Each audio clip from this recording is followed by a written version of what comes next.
જય શ્રી કૃષ્ણ. સર્વ વૈષ્ણવોને મારા ભગવત સ્મરણ. અજ્ઞાનતિમિરાન્ધસ્ય જ્ઞાનાંજન શલાકયા ચક્ષુરુન્મિલિતમેન તસ્મૈ શ્રી ગુરવે નમઃ. શ્રી ગોવર્ધનનાથ કી જય. શ્યામ સુંદર શ્રી યમુને મહારાણી કી જય. શ્રી વલ્લભાધીશ કી જય. શ્રી ગુસાઈજી પરમ દયાલ કી જય. શ્રી ગોકુલનાથ કી જય. શ્રી હરિરાયજી મહાપ્રભુની જય. શ્રી ગર્ભશંકરની જય. દત્તાચાર્યજી જય. સરસ. આજે વિનોદભાઈ ગજ્જર સર્વપ્રથમ ઉપસ્થિત થઈ ચૂક્યા છે. જય શ્રી કૃષ્ણ વિનોદભાઈ. ભાવનાબેન ગજ્જર જય શ્રી કૃષ્ણ.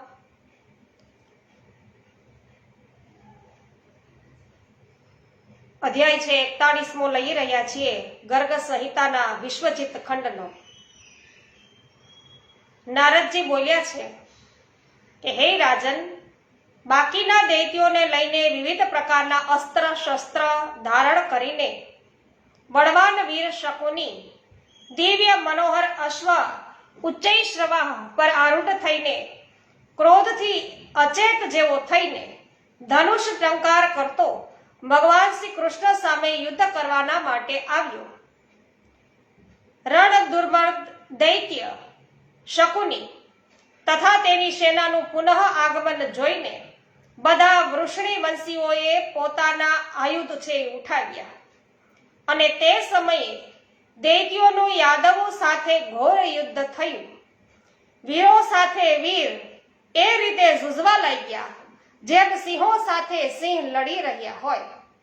હે રાજન, વાદળાની ગર્જનાના સમાન વારંવાર કોદંડનો ટંકાર કરતા શકુની સૌની આગળ હતો. તેણે નારો દ્વારા દુર્નિત ઉપસ્થિત કર્યો અને બાણોના અંધકાર છે છવાઈ જતા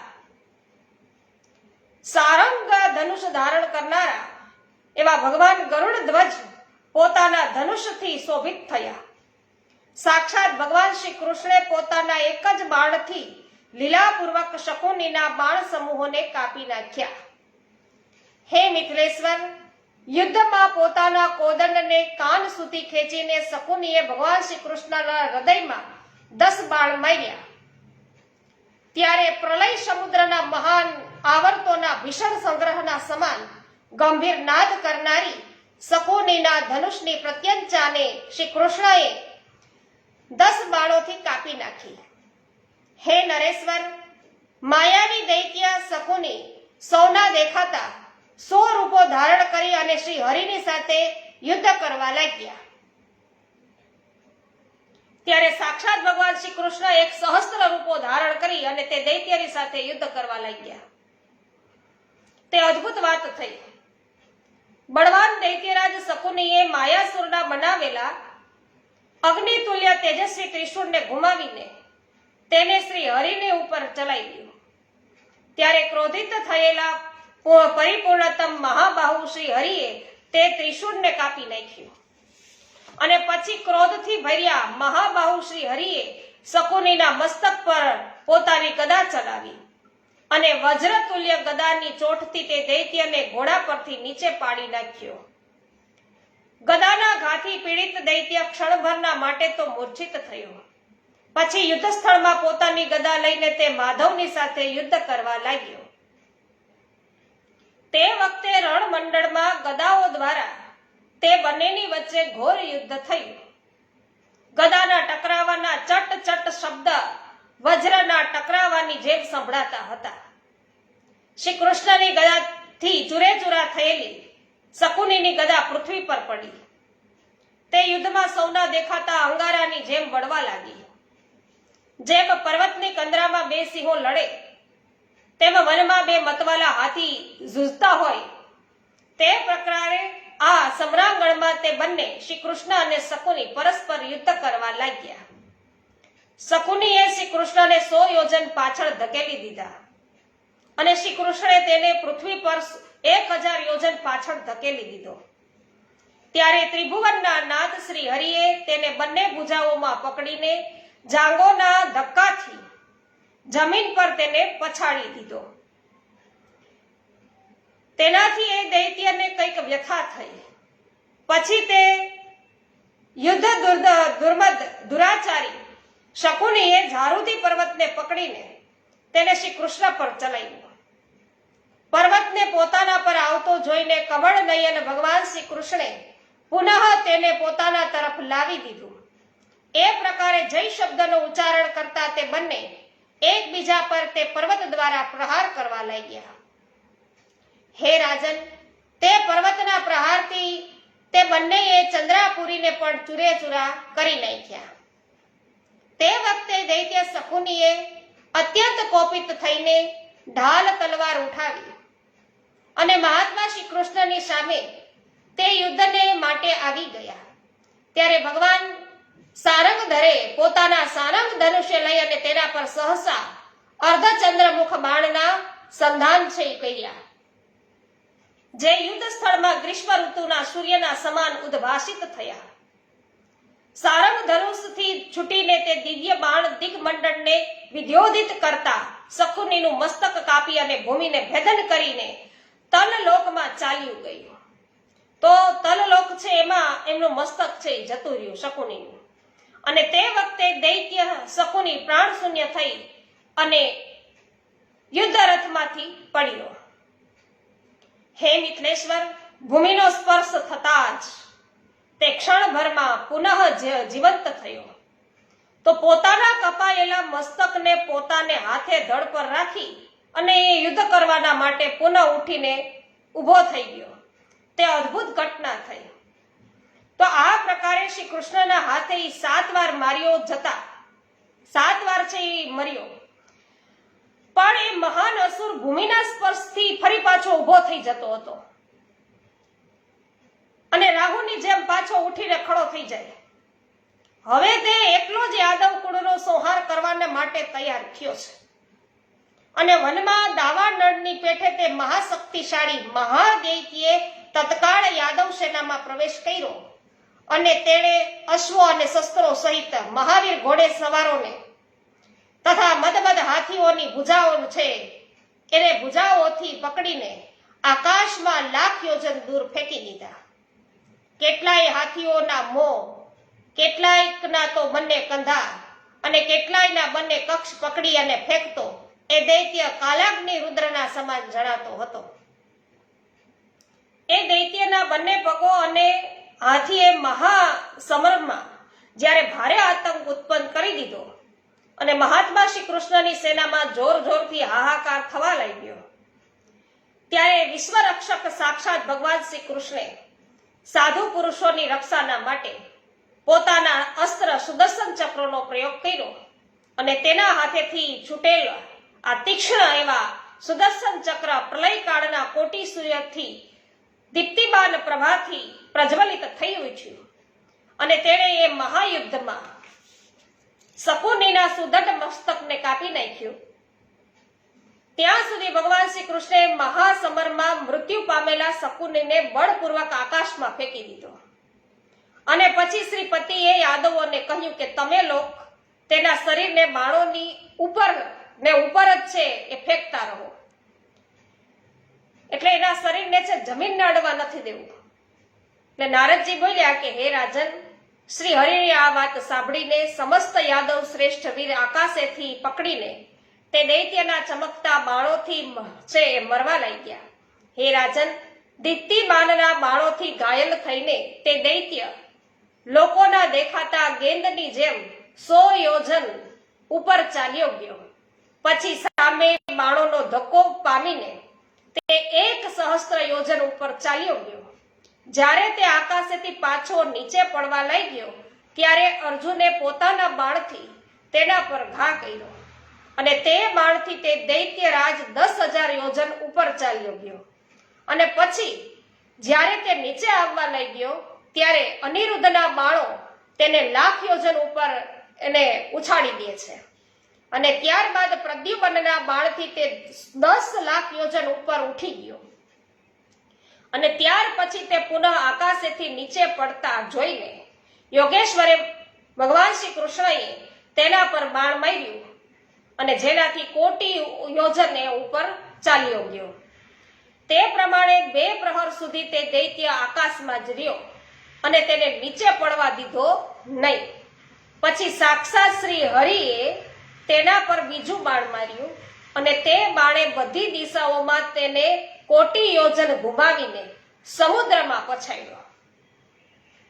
તો હે રાજન, આ પ્રકારે જ્યારે એ દૈત્યનું મૃત્યુ થયું ત્યારે તો શરીરમાંથી પ્રકાશિત એવી જ્યોતિ એના નીકળી છે અને તે ચારે બાજુથી પરિક્રમા કરીને ભગવાન શ્રી કૃષ્ણમાં વિલીન થઈ ગઈ.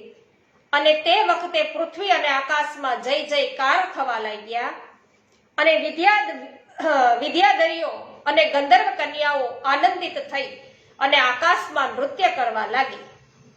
કિન્નર અને ગંધર્વ યશ ગાવા લાગ્યા તથા સિદ્ધ અને ચારણ સ્તુતિ સાંભળવા લાગ્યા છે. તો એ બધાને સ્તુતિ સંભળાવા લાગ્યા અને બધા ઋષિઓ અને મુનિઓએ શ્રી હરિની ઘણી ઘણી પ્રશંસા કરી. બ્રહ્મા, રુદ્ર, ઇન્દ્ર અને સૂર્ય આદિ સર્વ દેવતા ત્યાં આવ્યા અને શ્રી કૃષ્ણના પર છે પુષ્પવૃષ્ટિ કરવા લાગ્યા.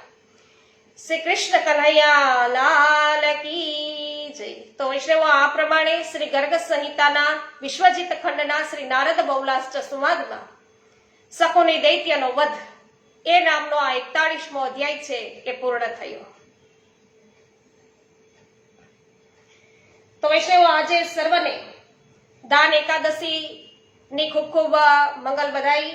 સાથે સાથે આજે શ્રી પુરુષોત્તમ લાલજી લેખવાડા છે, એમનો પણ પ્રાગટ્ય દિન છે અને ભક્ત કવિ શ્રી દયારામભાઈ એમનો પણ આજે પ્રાગટ્ય દિન છે. તો સર્વને ખૂબ ખૂબ મંગલ બધાઈ. અને પોરબંદરમાં વિરાજતા શ્રી વ્રજવલ્લભ બાવા છે, એમનો પણ આજે જન્મદિવસ છે. તો બધાને ખૂબ ખૂબ મંગલ બધાઈ. એમબી કોઠિયા, સ્વાગત છે આપનું. હેમાબેન ગુજરાતી, જય હો, સ્વાગત છે આપનું. મહેશભાઈ વસોયા, સ્વાગત કરું છું. ગિરીશભાઈ પરીખ, સ્વાગત છે, જય હો. વિનોદભાઈ બી.આર. આરદેશના, આપનું સ્વાગત છે. વિનોદભાઈ વાછાણી, આપનું પણ સ્વાગત છે. જયાબેન ઘોડાસરા, શાંતિભાઈ ઘોડાસરા, સ્વાગત કરું છું. બાબુભાઈ ગોટી, સ્વાગત છે. પંકજભાઈ ચાંગાણી, સ્વાગત છે. અંસુયાબેન ગઢિયા, રસિકભાઈ ગઢિયા, સ્વાગત કરું છું. પંકજભાઈ ચાંગાણી, સ્વાગત છે, જય હો. હેમાબેન. મનસુખભાઈ ગજેરા, સ્વાગત છે. ઉન્નતિબેન ભીમાણી, સ્વાગત કરું છું. બિપિનભાઈ ડોબરિયા અને અસ્મિતાબેન, આપનું પણ સ્વાગત છે. માધુરીબેન મિસ્ત્રીયા, જય હો, સ્વાગત છે આપનું. વિઠ્ઠલભાઈ ગોંડલિયા, સ્વાગત કરું છું આપનું. મધુબેન, આપનું પણ સ્વાગત છે. કાંતાબેન કોઠડિયા, સ્વાગત કરું છું. મંગલાબેન રૂપારેલ, સ્વાગત છે. શિલ્પાબેન લુણાગરિયા, જગદીશભાઈ લુણાગરિયા, સ્વાગત છે. દીપકભાઈ, સ્વાગત કરું છું. જયશ્રીબેન પટેલ, આપનું પણ સ્વાગત કરું છું. મનીષાબેન અઘેરા, સ્વાગત છે. પોસ્ટ શેર કરવા બદલ આભાર. નેભાભાઈ કરમોર, આપનું સ્વાગત છે. ગોપાલભાઈ ઘુમલિયા અને કાંતાબેન ઘુમલિયા, સ્વાગત છે. જય હો માધુરીબેન. હા, સર્વને બધાઈ. જયંતિલાલભાઈ પેશીવાડિયા, આપનું પણ સ્વાગત છે અને કંચનબેન પટેલ, આપનું પણ સ્વાગત છે. હંસાબેન પટેલ, સ્વાગત છે. મુકેશભાઈ અઘેરા, સ્વાગત કરું છું.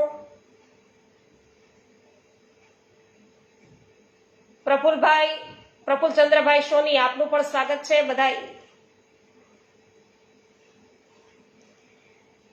તો વૈષ્ણવો, બળવાના દૈત્ય શકુની હતો. તો મને તો એનું વર્ણન કરતા થાક લાગી ગયો. વિચાર કરો વૈષ્ણવો, તો પ્રભુને કેટલો શ્રમ થયો હશે. એટલો બળવાના દૈત્ય છે, પ્રભુએ એમનો વધ કર્યો છે અને એક જ્યોતિ નીકળી અને પ્રભુમાં જ વૈષ્ણવો લીન થઈ ગઈ. ભાવનાબેન ભાલોડિયા, આપનું પણ સ્વાગત છે. અધ્યાય 42 ની અંદર આપણે પ્રવેશ કરીએ. ચંદ્રિકાબેન કાનપુરિયા, સ્વાગત કરું છું આપનું. નારદજી અહીં કહી રહ્યા છે બહુલાશ્ચ રાજાને કે હે રાજન, રહેલા દૈત્યો જે હતા રણભૂમિમાં એ બધાય નાસી ગયા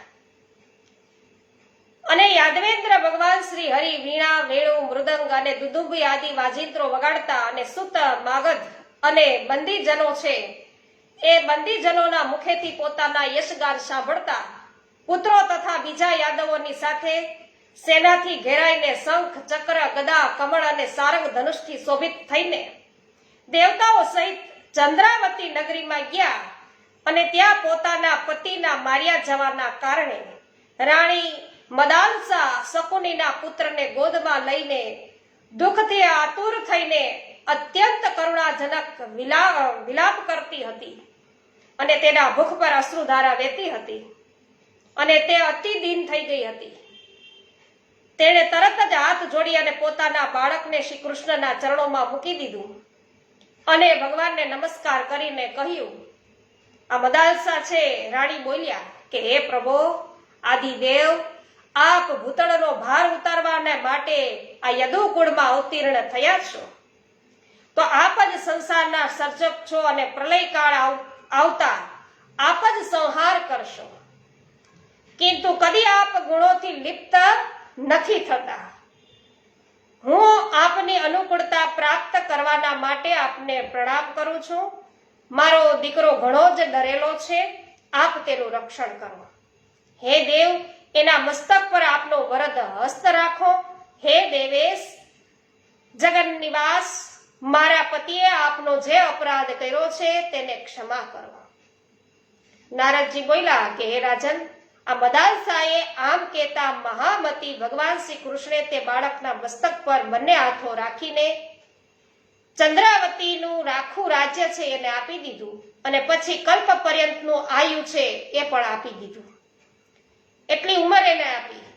અને શકુનીએ પહેલા યુદ્ધમાં ઇન્દ્ર પાસેથી જે ઉચ્ચેશ્રવા, અશ્વ, ચિંતામણી, રત્ન, કામધેનુ અને કલ્પવૃક્ષ છીનવી લીધા હતા તે બધું છે એ જનાર્દનને, ઇન્દ્રદેવને, દેવેન્દ્રને પાછા આપ્યા. કેમ કે ભગવાન સ્વયં જ ગાયો, બ્રાહ્મણો, દેવતાઓ, સાધુઓ તથા વેદોના પ્રતિપાલક છે. તો બહુલાશે પૂછ્યું કે એ દેવર્ષે, આ પૂર્વકાળમાં મહાબળવાન શકુની આદિદૈત્યો કોણ હતા અને તેણે કેવી રીતે મોક્ષ પ્રાપ્ત કર્યો, એનો મોક્ષ કેમ થયો? એ વાત મને વિશે મારા મનમાં છે મહત્વ એવું આશ્ચર્ય થઈ રહ્યું છે, તો એ મને કહો. નારદજી કહે છે કે હે રાજન, પૂર્વકાળમાં બ્રહ્મકલ્પની આ વાત છે. પરાવસુ ગંધર્વોના રાજા હતા અને તેને 9 સુંદર ઔરસ પુત્રો હતા. તો તે બધા કામદેવના સમાન રૂપ, સૌંદર્યશાળી, દિવ્ય ભૂષણોથી વિભૂષિત અને ગીત વાદ્ય વિશારદ હતા તથા પ્રતિદિન બ્રહ્મલોકમાં એક ગાન કરતા હતા. તેમના નામો હતા મંદાર, મંદર, મંદ, મંદહાસ, મહાબળ, સુદેવ, સુધન, સૌધ અને શ્રીભાનુ. તો એકવાર બ્રહ્માજીએ પોતાની પુત્રી વાઘ દેવતા સરસ્વતીને મોહપૂર્વક જોઈ અને વિધાતાએ એ વ્યવહારને લક્ષ્ય કરીને પરાવસુના પુત્ર મનોમન હસવા લાગ્યા બધા. એટલે સુરશ્રેષ્ઠ બ્રહ્માજીના પ્રતિ અપરાધ કરવાના કારણે તેમણે તામસી યોનિમાં જવું પડ્યું અને શ્વેતાવરાહ કલ્પ આવતા તે નવે ગંધર્વ હિરણ્યાક્ષની પત્નીના ગર્ભથી જન્મ્યા હતા અને તે વખતે તેમના નામ હતા શકુની, શંબર, હષ્ટ, ભૂત, સંતાપન, વૃક, કાળનાગ, મહાનાગ, હરિશ્મશ્રુ અને ઉત્કચ. તો આ બધાનો વધ વૈષ્ણવ આ યુદ્ધમાં થયો છે. અને એક દિવસની વાત છે, પોતાને ઘેર આવેલા અપાંતર તથા મુનિને નમસ્કાર કરીને તેની વિધિવત પૂજા કર્યા પછી તે બધાએ આદરપૂર્વક એવું પૂછ્યું કે હે બ્રહ્મન, સુણો, આપને મોથી કહો છો, તમે તમારા મોઢેથી જ એવું કહો છો કે કૈવલ્યના સ્વામી સાક્ષાત ભગવાન શ્રી હરિ છે. તેઓ ભક્ત વત્સલ ભગવાન ભક્તોને મોક્ષ પ્રદાન કરે છે, પણ અમે લોકો આસુરી યોનિમાં પડીને સદા કુસંગમાં તત્પર રહેનારા અને દુષ્ટ છીએ. અમે તો કદીએ ભગવાનની ભક્તિ કરી નથી. તેથી આ જન્મમાં અમારો મોક્ષ કેવી રીતે થશે? અમને પરમ કલ્યાણના ઉપાય અમને બતાવો. કલ્યાણને માટે જ આ જગતમાં વિચરી રહ્યા છો. એટલે પરમાત્માએ એવું કહ્યું કે હે દૈત્ય કુમારો, ગુણ પૃથ્વી કરતા નથી, એ બધા હરેલા મળેલા છે, અથવા જેના જે ગુણ છે તે તેનાથી જુદા નથી, તેનાથી જુદા થતા નથી. તે ગુણોના દ્વારા જે ગુણાતીત મોક્ષાધીશ્વર પરમાત્મા શ્રી હરિનું ભજન જે કરતા રહે છે તે દૈત્ય એ પરમાત્માને પ્રાપ્ત થયા છે. એક્ય સંબંધ, સૌહાર્દ, સ્નેહ, ભય, ક્રોધ તથા અભિમાન એ ભાવો ત્યાં ગુણોને સદા શ્રી કૃષ્ણના પ્રતિ પ્રયુક્ત કરીને એ દૈત્યગણ તેમનામાં લીન થયા. ન સમજાય તો ઉદાહરણ આપે છે કે ભગવાન કૃષ્ણ ગર્ભની સાથે એકતાનો સંબંધ છે એ માનવાના કારણે પ્રજાપતિગણ મુક્ત થયા. એક કુટુંબ અથવા તો ગોત્ર કહેવાય એને. તો શ્રી હરિના પ્રતિ સ્નેહથી સૂતપા મુનિ, ભયથી હિરણ્યકશ્યપુ, ક્રોધથી તમારા પિતા હિરણ્યાક્ષ તથા અભિમાનથી શ્રુતિઓએ યોગીજનોને માટે પણ પરમ દુર્લભ પદ છે પ્રાપ્ત કર્યું. તો જે કોઈ પણ જે ભાવ સંભવ હોય, તો જે કોઈ પણ ભાવથી સંભવ હોય શ્રી કૃષ્ણમાં મન લગાડો. શત્રુ ભાવ તમારામાં જાગતો હોય તો ભલે, પણ પ્રભુ છે એને કેન્દ્રમાં રાખવાના છે. એ ભાવેથી પ્રભુને ભજો. તો એ દેવતા લોક ભક્તિ યોગના દ્વારા જ ભગવાનમાં મન લગાડીને તેનું ધામ છે પ્રાપ્ત કરે છે. તો હે રાજન, આમ કહીને અપારાંતમાં મુનિ અંતર્ધ્યાન થયા અને ત્યાંથી શકુની આદિએ પરિપૂર્ણતમ શ્રી હરિમાં વેરભાવ રાખ્યો અને વેરભાવ સ્થાપિત કર્યો. તેમણે વેરભાવથી જ પરમાત્મા શ્રી કૃષ્ણને મેળવ્યા અને પામ્યા. આપણામાં કોઈ જાતનો ભાવ જ ઉત્પન્ન નથી થતો પ્રભુ પ્રત્યે. તો હે રાજેન્દ્ર, તેમાં કોઈ આશ્ચર્ય તમે પામશો નહીં. કોઈ પણ ભાવેથી પ્રભુનું જે સતત ચિંતન સ્મરણ કર્યા કરે છે અવશ્ય વૈષ્ણવ મોક્ષને તો પામી જ લે છે. તો જેમ કીડો છે, કીડો એ ભ્રમણનું ચિંતન કરવાથી તદ્રુપ એના જેવો જ બની જાય છે, તે પ્રકારે ભગવદ ચિંતન કરનાર છે એ જીવ ભગવાનનું સારૂપ્ય પ્રાપ્ત કરે છે. પણ પ્રભુનું ચિંતન કરવું જોઈએ. તો આ પ્રમાણે શ્રી ગર્ગ સંહિતામાં વિશ્વજીત ખંડના શ્રી નારદ બહુલાહસ્ય સંવાદમાં શકુની પુત્ર પર કૃપા આ નામનો 42મો અધ્યાય પણ પૂર્ણ થયો. તો વૈષ્ણવો જાણવા એ મળે છે, આપણને બધાને એવા પ્રશ્ન થયા કે અવા દૈત્ય એક પણ એનામાં સારો ગુણ નથી, કોઈ અત્યાર સુધીમાં સારા કાર્ય કર્મ ખારે કર્યા નથી, એટલા પાપો કર્યા છતાં પણ એ કેમ મોક્ષ પામ્યા, એની મુક્તિ કેમ થઈ? એનો જવાબ આમાં આપ્યો કે સતત પ્રભુનું ચિંતન કોઈ પણ ભાવેથી કોઈ પણ કરે છે તો અવશ્ય છે એ પ્રભુને પામે છે, મોક્ષને પામે છે. તો આ બધાએ તો વેરભાવથી પ્રભુનું ચિંતન કર્યું, અમુકે અભિમાનથી કર્યું છે, અમુકે પોતાના ક્રોધને લીધે કર્યું છે, પણ પ્રભુનું ચિંતન કર્યું છે એટલે એ બધાની મુક્તિ થઈ છે. લીલાબેન જામજોધપુર, આપનું સ્વાગત છે. પરસોત્તમભાઈ કણઝારિયા, સ્વાગત છે. અરવિંદભાઈ ભંડેરિયા, આપનું પણ સ્વાગત કરું છું. રેખાબેન પોકિયા, સ્વાગત છે. જે.આર. વડાલિયા, આપનું સ્વાગત કરું છું. પોસ્ટ શેર કરવા બદલ આભાર. જીતુભાઈ પોકિયા, સ્વાગત છે. દિનેશભાઈ રાજાણી, સ્વાગત છે. હેમાબેન, આપનો આભાર. ચંદ્રિકાબેન કાનપુરિયા, સ્વાગત છે. તો વૈષ્ણવો, હવે 43મો આપણે અધ્યાય છે એ આવતીકાલે લઈશું.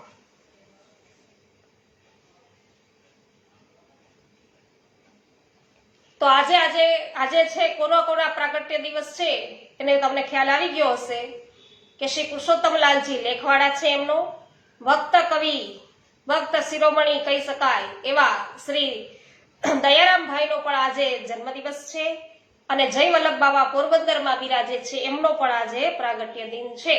સાથે સાથે ખૂબ જ સુંદર દાન એકાદશીની શરૂઆત. દાન એકાદશી આજે છે એટલે હવે દાનના દિવસોની શરૂઆત 20 દિવસ સુધી રહેશે વૈષ્ણવ આક્રમ. આજે છે ને યુટ્યુબ ઉપર સામાન્ય માહિતી દાન વિશે મૂકી છે કે દાન કોને કહેવાય. તો આપણે 3 ભેદ છે આપણે ત્યાં શીખી ગયા છીએ. આપણે જોયું કે દાન, અર્પણ અને સમર્પણ શું છે. આપણામાં સમર્પણ છે પુષ્ટિ માર્ગમાં. તો દાન વિશે ત્યારે સૂક્ષ્મ માહિતી મેળવી હતી. આ વિડીયો દ્વારા છે એ દાન એટલે શું, દાનના કેટલા પ્રકારો હોય, દાન છે એ કયા સમયે કરવું યોગ્ય કહેવાય, એનો પણ યોગ્ય સમય હોય દાન માટેનો. પછી દાન કેટલા પ્રમાણમાં કરવું એની સીમા હદ હોય એની કંઈક. તો જેમ કે જ્યારે ઘણા લોકો છે એ દાન આપવાની હદ ભૂલી જાય છે ત્યારે એનું પરિણામ એને ભોગવવું પડે. જેમ કે કર્ણએ છે વૈષ્ણવ બ્રાહ્મણોને એના કવચને એ આપી દીધા, તો પરિણામે એને પ્રાણ છે એનો ત્યાગ કરવો પડ્યો, કે પ્રાણના ત્યાગ સુધી છે એને જવું પડ્યું. એ પરિણામ એનું એ આવ્યું કે એના પ્રાણ ત્યાગમાં પડ્યા. તો કવચ અને કુંડળ છે એ દાનમાં આપી દે છે કર્ણ. તો કેટલા પ્રમાણમાં દાન, એ લૌકિક બાબતો થઈ બધી, એ આજે આપણે યુટ્યુબ ઉપર છે એ અપલોડ કરી છે. ધીમે ધીમે આપણે આપણા પુષ્ટિ માર્ગની અંદર શું દાન લીલા છે ધીમે ધીમે આગળ આપણે આ 20 દિવસો છે એમાંથી વચ્ચે ગમે ત્યારે પણ લઈ લેશું અને એ પણ અપલોડ કરીશું. પણ આજ વિશે તો પુષ્ટિ માર્ગમાં શ્રીનાથ દ્વારામાં વિશેષ સેવાક્રમ છે, પ્રભુને સૂર્ય છે, એ વિડીયો પણ આપણે અપલોડ કર્યો છે. તો અવશ્ય મુલાકાત બધા લેજો યુટ્યુબ ઉપર પુષ્ટિ સત્સંગ ચેનલમાં. હો,